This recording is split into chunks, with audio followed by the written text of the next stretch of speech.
Assalamualaikum warahmatullahi wabarakatuh. Kami dari kelompok 7 akan mempresentasikan hasil diskusi kami tentang Pancasila sebagai sumber tata negara. Perkenalkan, saya Dini Desa Ramadhani dan rekan saya Lina Fahara Zahara. Baiklah, kami mulai presentasinya. Pancasila sebagai sumber tata negara. Pertama, pembukaan UUD 1945 sebagai tertib hukum tertinggi. Pembukaan UUD 1945 dan UUD 1945 telah disahkan menjadi Undang-Undang Dasar Negara oleh PPKI pada tanggal 18 Agustus 1945. Pembukaan UUD 1945 memiliki dua aspek. Yang pertama, memberikan faktor mutlak bagi terwujudnya tertib hukum Indonesia. Dan yang kedua, masukkan diri dalam tertib hukum Indonesia sebagai tertib hukum tertinggi. Maksudnya, pembukaan UUD 1945 dalamnya terkandung pokok-pokok pikiran yang meliputi suasana kebatinan Undang-Undang Dasar Negara Indonesia, serta mewujudkan cita-cita hukum. Pembukaan UUD 1945 adalah sebagai hukum positif Indonesia. Dengan demikian, segala peraturan perundang-undangan haruslah bersumber dari pembukaan Undang-Undang Dasar Negara Republik Indonesia yang merupakan dasar filsafat negara Indonesia. Selanjutnya adalah pembukaan UUD 1945 sebagai pokok kaidah negara fundamental. Menurut ilmu hukum tata negara, pokok kaidah negara yang fundamental memiliki beberapa unsur, diantaranya satu dari segi terjadinya. Didirikan oleh pembentuk negara dan terjelmah dalam suatu pernyataan lahir sebagai penjelmaan kehendak pembentuk negara untuk menjadikan hal-hal tertentu sebagai undang-undang dasar negara yang dibentuknya. Yang kedua, dari segi isi dasar tujuan negara. Dasar tujuan negara dibedakan menjadi dua, yaitu tujuan khusus dan tujuan umum. Tujuan khusus tercakup dalam kalimat melindungi segenap bangsa Indonesia dan seluruh tumpah darah Indonesia dan untuk memajukan kesejahteraan umum, mencerdaskan kehidupan bangsa. Sedangkan tujuan umum tercakup dalam kalimat ikut melaksanakan ketertiban dunia yang berdasarkan kemerdekaan, perdamaian abadi, dan keadilan sosial. Yang ketiga, dari segi isi ketentuan diadakannya Undang-Undang Dasar Negara. Hal tersebut tercakup dalam kalimat maka disusunlah kemerdekaan kebangsaan Indonesia itu dalam satu Undang-Undang Dasar Negara Republik Indonesia. Yang keempat, dari segi isi bentuk negara. Hal tersebut tercakup dalam kalimat yang terbentuk dalam suatu susunan negara Republik Indonesia yang berkedaulatan rakyat. Yang kelima, dari segi isi asas kerohanian. Hal tersebut tercakup dalam kalimat dengan berdasar kepada ketuhanan yang Maha Esa, kemanusiaan yang adil dan beradab, persatuan Indonesia, dan kerakyatan yang dipimpin oleh hikmat kebijaksanaan dalam permusyawaratan perwakilan, serta dengan mewujudkan suatu keadilan sosial bagi seluruh rakyat Indonesia. Selanjutnya adalah isi dan kedudukan pembukaan UUD 1945. Kedudukan pembukaan UUD 1945 dalam sistem tata kenegaraan dapat dijelaskan sebagai berikut. Yang pertama, pembukaan UUD 1945 adalah sebagai pernyataan kemerdekaan yang terinci memberikan makna yang lengkap terhadap proklamasi 17 Agustus 1945. Karena realisasi dari pernyataan maupun tindakan proklamasi tersebut secara rinci terdapat dalam pembukaan Undang-Undang Dasar 1945. Yang kedua, pembukaan Undang-Undang Dasar 1945 merupakan dasar, rangka, dan suasana bagi kehidupan negara dan tertib hukum Indonesia. Secara sistematis, isi pembukaan Undang-Undang Dasar 1945 merupakan suatu kesatuan yang bertingkat dan berfungsi sebagai dasar, rangka, dan suasana bagi kehidupan negara dan tertib hukum Indonesia. Selanjutnya adalah fungsi dan pokok pikiran dari pembukaan UUD 1945. Fungsi dari pembukaan UUD 1945 dapat diuraikan sebagai berikut. 1. Pembukaan UUD 1945 merupakan suasana kebatinan dari UUD 1945. Adanya suasana kebatinan dari tercantumnya 4 pokok pikiran pembukaan UUD 1945 merupakan sumber penjabaran secara normatif bagi UUD negara Indonesia. Suasana kerohanian ini memberi arah bagi cita-cita hukum dari UUD 1945 beserta penjabarannya dalam bentuk peraturan perundang-undangan yang lain. Kedua, pembukaan Undang-Undang Dasar 1945 mewujudkan cita-cita hukum yang menguasai hukum dasar negara. Mengandung norma yang mengharuskan Undang-Undang Dasar mengandung isi yang mewajibkan seluruh pemerintah beserta penyelenggara negara yang lainnya untuk selalu memegang teguh cita-cita moral rakyat yang luhur.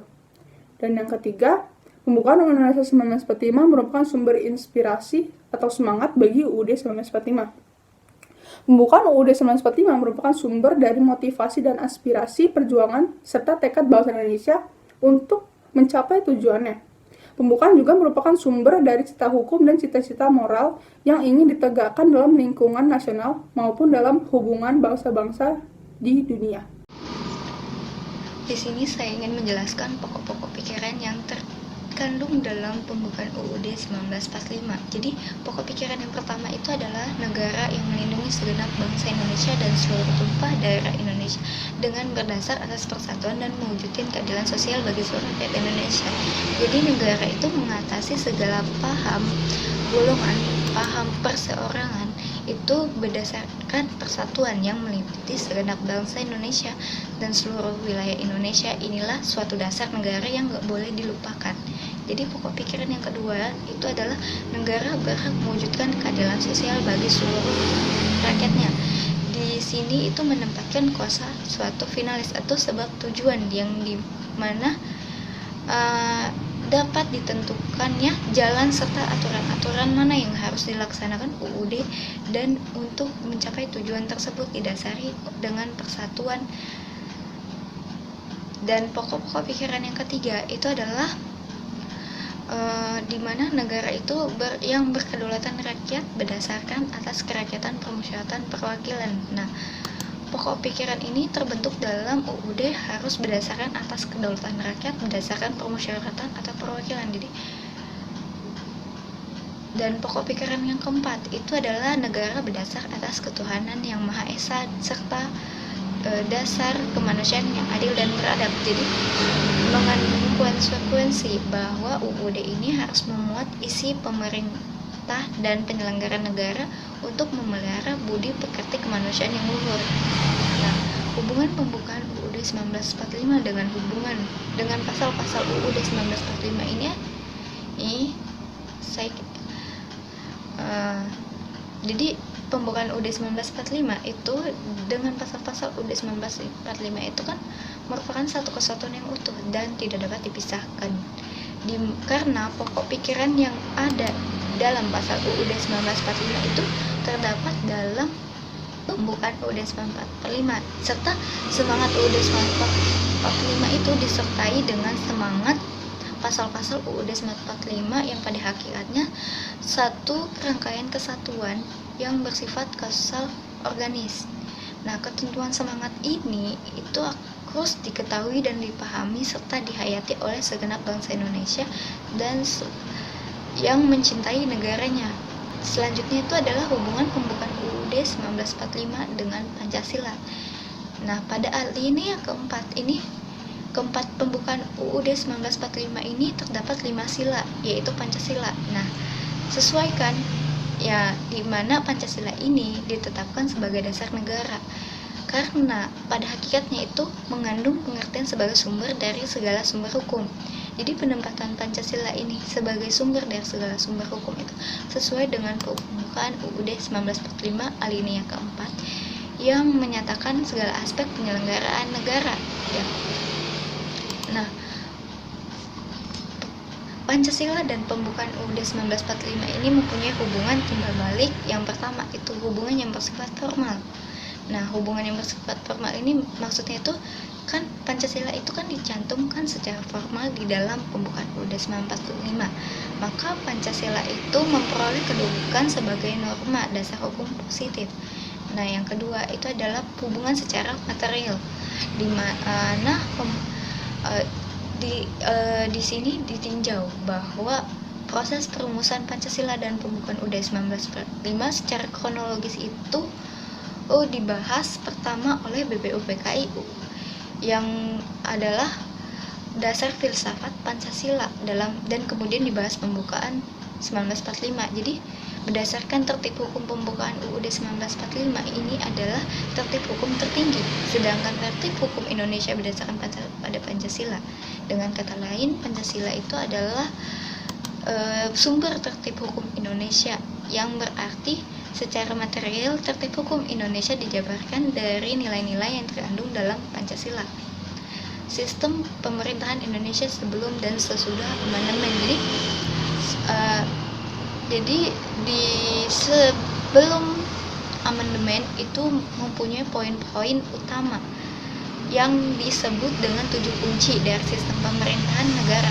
Jadi yang pertama itu adalah Indonesia adalah negara berdasarkan hukum. Kekuasaan negara tertinggi itu adalah MPR serta konstitusional. Presiden adalah penyelenggara negara tertinggi di bawah MPR. Presiden tidak bertanggung jawab kepada DPR, dan Menteri Negara adalah pembantu presiden, dan Menteri Negara itu tidak bertanggung jawab kepada DPR, dan kekuatan kepala negara tidak terbatas. Jadi sesuai dari poin-poin 7 kunci itu terdapat struktur ketatanegaraan RI sebelum amandemen, di mana sesuai dengan struktur ini bahwa MPR itu adalah kedudukannya lebih tinggi dibanding MA, DPK, DPR, Presiden, dan DPA. Dan MPR ini dilandasi dengan UUD 1945, pembukaan UUD 1945 dan Pancasila. Selanjutnya itu adalah sistem pemerintahan sesudah amandemen. Jadi dari 7 sistem pemerintah Indonesia itu mengadopsi sistem pemerintahan presidensial. Jadi setelah adanya amandemen itu UUD 1945 itu mengalami perubahan. Jadi perubahan-perubahan tersebut itu adalah bentuk-bentuk negara kesatuan yang dengan prinsip otonomi yang luas. Wilayah negara terbagi menjadi beberapa provinsi. Bentuk pemerintah adalah republik dan sistem pemerintahan adalah presidensial. Presiden itu adalah kepala negara sekaligus kepala pemerintahan, dan kabinet atau menteri diangkat oleh presiden dan bertanggung jawab kepada presiden. Parlemen terdiri dari 2 bikameral, di mana yaitu DPR dan DPD. Kekuasaan yudikatif dijalankan oleh Mahkamah Agung dan badan peradilan yang di bawahnya. Jadi dari berdasarkan hal-hal yang tadi, 7 kunci yang mengalami perubahan itu terdapat struktur ketatanegaraan RI setelah amandemen, di mana MPR sudah sejajar dengan BPK, Presiden, MA yang di atas naungan UUD 1945. Nah, di sini juga terlihat di struktur yang setelah amandemen terlihat bahwa sudah bertambah, yaitu tidak hanya ada DPR tetapi sudah ada DPD, dan MA juga sudah bertambah menjadi adanya MK dan KY. Sekian dari penjelasan saya. Selanjutnya akan dilanjutkan oleh moderator. Sekian presentasi dari kelompok kami, kelompok 7. Lebih dan kurangnya kami mohon maaf, kepada Allah kami mohon ampun. Kami akhiri, wabillahi taufiq wal hidayah. Wassalamualaikum warahmatullahi wabarakatuh.